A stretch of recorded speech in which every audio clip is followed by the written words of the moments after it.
Bharatiya Janata party की senior Lok Sabha सदस्य और पूर्व केंद्रीय मंत्री मेनका गांधी ने हाल ही में अंतर्राष्ट्रीय संस्था इस्कॉन पर गहरा आरोप लगाते हुए कहा है कि इस्कॉन भारत का सबसे धोखेबाज संस्था है जो गायों और बछड़ों को कसाईयों के हाथ बेच रहा है। इस्कॉन ने इस आरोप को निराधार बताते हुए मेनका गांधी को 100 करोड़ रुपया का मानहानि का नोटिस भेजा है।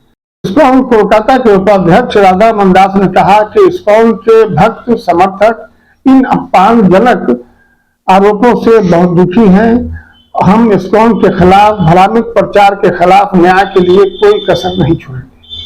पहले मेनका गांधी ने क्या कहा, यह क्लिप देखें, फिर उसके बाद इस्कॉन के आधिकारिक तौर पर जो बयान आए हैं वो दिखाते हैं हम आपको, और फिर हमारे एक्सपर्ट जो इस मुद्दे पर रोशनी डालेंगे, विजय कुमार, उनकी बात सुनेंगे आप।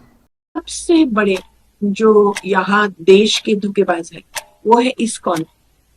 वो रखते हैं गौशाले और सरकार से दुनिया भर के उनको फायदा मिलता है गौशाले चलाने के लिए, बड़े बड़े जमीनें मिलते हैं, सब कुछ।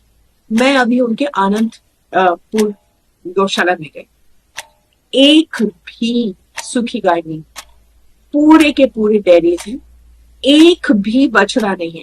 इसका मतलब सब बेचे गए। मेनका गांधी ने जो कमेंट्स किया था बहुत ही दुर्भाग्यपूर्ण था। हमारे पूरे विश्व के जो भक्त हैं बहुत ही दुखी थे। आज हम लोग उनके खिलाफ 100 करोड़ रुपए का मानहानि का हम लोग लीगल एक्शन लेने जा रहे हैं। आज उनको हमने नोटिस ऑलरेडी भेज दिया है और वी विल मेक श्योर, हम इसका पूरा करेंगे कि किस तरह एक पार्लियामेंटेरियन एमपी जो मेंबर ऑफ पार्लियामेंट, एक समय वो कैबिनेट मंत्री भी रह चुकी हैं, वो किस तरह से इतने बड़े सोसाइटी के विरुद्ध बिना किसी तथ्य के, बिना किसी प्रमाण के इस तरह का झूठ बोल सकती हैं। मेनका गांधी भाजपा की वरिष्ठ सांसद हैं, वरिष्ठ नेता भी हैं। ये उनके बयान को सुनकर बहुत दुख हुआ, चूंकि ये पर्यावरण और पशु विभाग के मंत्री भी रहे हैं। तो इस्कॉन का जो गठन है वो आज नहीं हुआ है, 1966 ईस्वी में हुई थी, और इसका गठन भारत में नहीं हुआ है, अमेरिका के न्यूयॉर्क शहर में की गई है। और इसके गठन करने वाले स्वामी प्रभुपाद जी हैं। तो भारत से भी इस्कॉन के लिए जो चंदा आती है वो अमेरिका जाती है, और इस्कॉन की संस्था पूरी दुनिया में है। ये संस्था कृष्ण का प्रचार करती है, भागवत गीता की प्रचार करती है और वैष्णव धर्म का प्रचार करती है। तो वैष्णव धर्म के प्रचारक हैं, उसके अनुसार इनका पहला काम है दया, सत्य, अहिंसा। ये इनके मुख्य रूप हैं। ये अपने भोजन में लहसुन प्याज तक का इस्तेमाल नहीं करते और कृष्ण का प्रचार करते हैं, भागवत गीता का प्रचार करते हैं। पूरी दुनिया में इस्कॉन के संस्था हैं, इनके मंदिर हैं।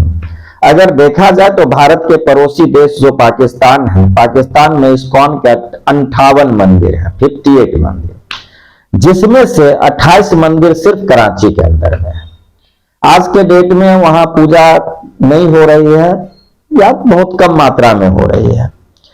तो इनका मुख्य पेशा गौपालन है और चंदा पे यह संस्था चल रही है।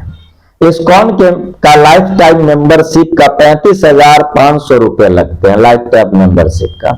तो लाइफ टाइम मेंबरशिप इसके बहुत ज्यादा है, क्योंकि दुनिया में बहुत ज्यादा प्रचारित भी हुए हैं। अब इनका दूसरा जो कार्य है वो है गौपालन।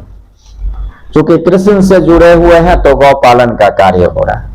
मेनका जी ने सवाल उठाया कि गौ के जो बछड़े हो रहे हैं उस बछड़े का क्या हो रहा है, क्योंकि गौशाला में एक भी बछड़ा नहीं है। तो इस बछड़े को ये संगठन के लोग क्या करते हैं, कहीं ये कसाई और बुच्चर खाने को बेच रहे हैं। तो अगर देखा जाए तो बेच देना कोई बुरा नहीं है, लेकिन चूंकि ये वैष्णव धर्म का प्रचार कर रहे हैं, इनका मानना है कि जीव हत्या नहीं होनी चाहिए, तब अगर बेच रहे हैं तो ये गलत स्टेप है। लेकिन मेनका गांधी जी भारतीय जनता पार्टी की वरिष्ठ नेता है, सांसद हैं, केंद्र में उसकी सरकार है, और जब उत्तर प्रदेश के बड़े बड़े बुच्चर खानों पे बुलडोजर चल सकती है, तो इस्कॉन पे जांच क्यों नहीं हो रही है? इनको चाहिए कि प्रधानमंत्री जी और गृह मंत्री जी से मांग करें, जो भारत में जितने भी इस्कॉन के मंदिर हैं सभी की जांच की जाए, सभी गौशाला की जांच की जाए, तो भाई वहां जो गाय पाला जा रहा है या उसके बछड़े का क्या हो रहा है। तो ये बयान दे देना और एक जिम्मेदार व्यक्ति के द्वारा बयान देकर लोगों को उलझा देना या उस तरफ मोड़ देना, ये गलत चीज है। क्योंकि अगर ये विपक्ष का नेता इस बात को अगर रखता है तो कहा जा सकता है जिनकी जानकारी में ये बात आई तो ये जनता के बीच शेयर कर रहे हैं, लेकिन सरकार का बॉडी अगर इस बात को जनता में शेयर करे जो ऐसा हो रहा है और ये खुद उस मंत्रालय को संभाली है, तो मुझे नहीं लगता है जो मेनका गांधी को ऐसा बयान देना चाहिए। और अगर दी है तो सरकार से मांग करनी चाहिए जिस इस्कॉन का जांच हो, इसके गौशाला में जो गाय है क्या वो गाय है या इनको कसाई के द्वारा सही में बेच दी जाती है, तो इस सच्चाई का ये पर्दाफाश करे।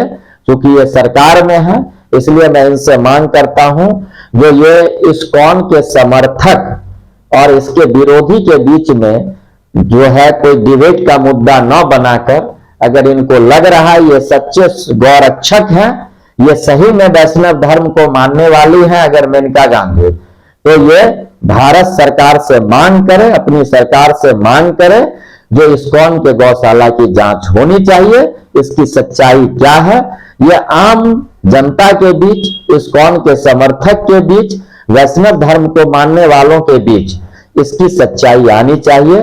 क्या ये सही में तो इस्कॉन धोखा नहीं दे रही है लोगों को?